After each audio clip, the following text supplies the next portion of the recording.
Hey guys, how you doing? Welcome to the School of Real Estate Investing.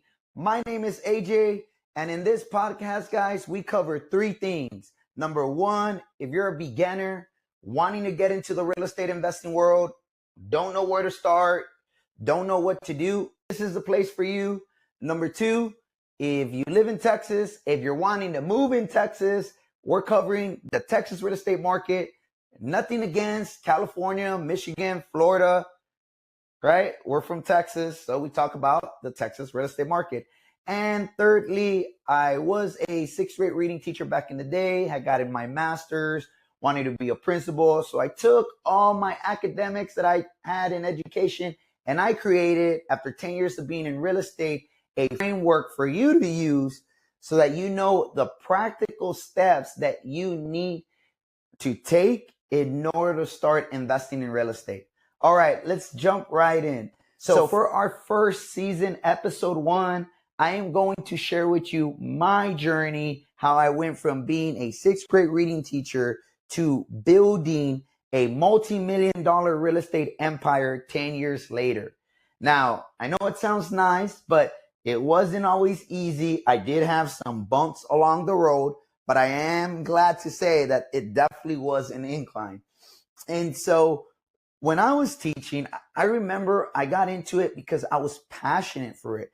I remember being in college, I was pursuing being a doctor, and I definitely was doing it because doctors made good money. And I was going to be the first individual out of my entire family to be able to graduate from a university. And so when I went to school, I had a big career change. And the reason I had a big career change is because I got invited to an organization called Teach for America. And if you don't know what Teach for America is, they definitely recruit teachers all across the country and they send them to the most needed areas in this country. And I remember sitting in that meeting and seeing a big dot, especially in the country, in the school that I was from. So I was in Michigan and I could see a big dot in the state of Texas, in the southern pointy tip of the state. And I was like, wait, that's a very needed area. And they were like, yeah. And so my passion at that moment just ignited. I was like, you know what? I'm going to go. I had a big career change and I went home and I got hired as a sixth grade reading teacher. And I loved it. I was coaching. I was then working to get my master's. And then in 2015, I got an unexpected call. The unexpected call was that my father had passed away unexpectedly. It definitely did catch me by surprise. But what led and what ended up happening was what eventually got me into real estate. I remember after my dad passed away, I got a call from an individual, and the individual told me, hey, you know what, AJ, we're not going to sign the house over to you guys. And it really bothered me. And so I clearly remember thinking, wow, like I got no control, right? See, the thing is, it just wasn't that. There was two other things that were brewing. Besides feeling that I had no control, right? They were going to take my dad's house away. When I was teaching, there was different times where I remember it was about 2 days before I got paid. I would look at my bank account and all I had was like $50. And I remember thinking, oh my gosh, if my truck literally breaks down or my transmission messes up, like I don't even know how I'm going to be able to afford it, right? So I was strapped for cash as a teacher. And if you're a teacher, guys, I always push for teachers getting paid more with all the work that you do, with the 60 plus hours that you work. And teachers don't do it for the pay. They do it for the love of their students. So if you're a teacher, my heart goes out to you guys. And then the third thing was the fact that after working 60 plus hours, there was a lot of times, I'll be honest, there was a lot of times where I was exhausted and it was Sunday and I really wanted to take some time off. And unfortunately, I couldn't. I had to go to work on Monday, unless I would use my sick days. But obviously, that was frowned upon. And so I wouldn't use my sick days. But I couldn't take a day off. As a teacher, you have to show up Monday through Friday. And so there was three things. One of them, obviously, not being able to have the control that I wanted. They were taking my dad's house away.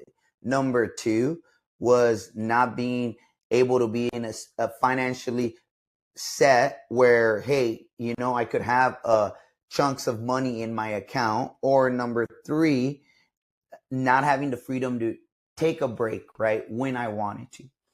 And I remember a couple of months after my father passed away, my good friend invited me to a real estate conference. And I remember sitting in that conference, and as the speaker was talking, she was literally sharing a very similar story that had happened to me.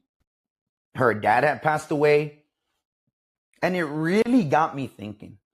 And it was at that very moment where I really started asking myself, I said, AJ, in 5 years, and that's what I want to ask you guys, where you are right now. Because if you love what you do, right, you never have to go to work. I think we've all heard that saying.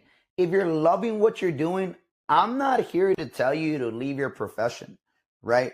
I'm here to actually tell you, you can still do your job and still invest in real estate. Just the other day, I was talking to a potential client of mine, and they literally told me, hey, AJ, I don't want to leave my business. Like, I love the business that I have, but I definitely want to still do some real estate investing on the side. And my answer to him was, well, you can still do that. So going back to my journey, I remember telling myself, you know what? I honestly don't see myself teaching in the next 5 years. Those three things that I wanted, and that was freedom. I wanted to be more financially stable, and I wanted to have more control in my life, and I didn't have that.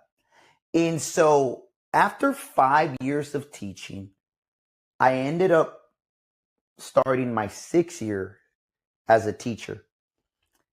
And it was the month of October where I made the decision. I'll never forget it. I went to my mom's house and I said, hey, Mom, guess what? And she's like, what, son? I said, I am going to leave teaching, and I am going to go all in as a real estate investor. And my grandma was there, and I remember my mom just kind of scratching her head. And I love my mom because she's always been there to support me in everything that I do. And she just said, okay, are you sure? And I said, yes, like, I believe it. I just know I can do this. I can make this happen. And in my 6th year of teaching is when I decided to open up my real estate investment company. It was November 16th, 2015. And I remember getting started. It was nerve-wracking because as soon as I got into real estate investing, it wasn't all sunshine and rainbows. It really wasn't. It actually took me 11 months before I even made any money. And so I'm here to tell you guys that the real estate investing journey that I took was not an easy one.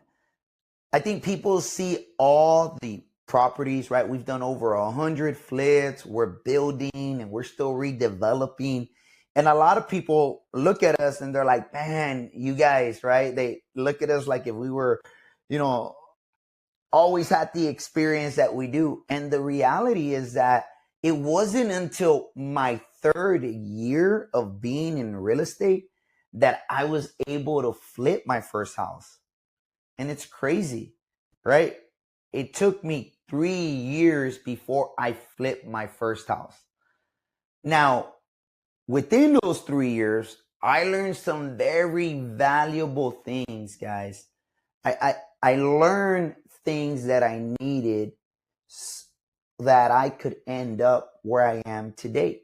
And I'm very happy to share that with y'all. But the main thing that I wanted to cover with you guys was what was my journey when I first got into the real estate investing world. Many of us are in professions and we don't know how to start. And I'm here to tell you that a lot of times the number one thing that's holding you back is your mindset. See, the thing is, there's a lot of things that prevent an individual from wanting to make a change in your life. And one of the things that I have for you that you can start applying very practically is taking a risk, but taking a calculated risk. I remember thinking, okay, if I leave teaching, right, how much money do I have to be able to make it? And I remember I was like, to be honest, as soon as those funds are done, they're done. And after thinking for a while, I started processing. I said, well, you know what? I do have a teaching retirement, right? And I think I had about $25,000 in my teaching retirement. And so I was like, okay, so if I had about 25,000 in my teaching retirement, that's probably going to be about a good 7-8 months. And I remember thinking, okay, you know what? I got 7-8 months, maybe even 9 months to make something happen. And so it really took me to really think outside the box. A lot of times, guys, we don't start asking the questions to get where we want to get. Had I just been closed off and said, okay, like there is no way I'm going to be able to jump into this real estate investing world, I would have never been asking the questions that led to me realizing and figuring out, okay, this is what I'm going to do in order to start getting into the real estate investing world. So one thing to take from you in our first episode is this, guys. If you're wanting to get into the real estate investing world, just say yes. Start telling yourself, today I made the decision to start getting to the real estate investing world. And the next day or a couple hours, start asking yourself, okay, how am I going to do this? You'll be shocked and surprised how your mind works, right? Tony Robbins has this amazing quote and he says, burn the boats, right? In other words, like go all in. You'll be shocked as to the well, guys, I hope you've enjoyed our episode today. And like I like to say, let's get ready to thrive. And feel free to download my real estate kit, my real estate investing kit.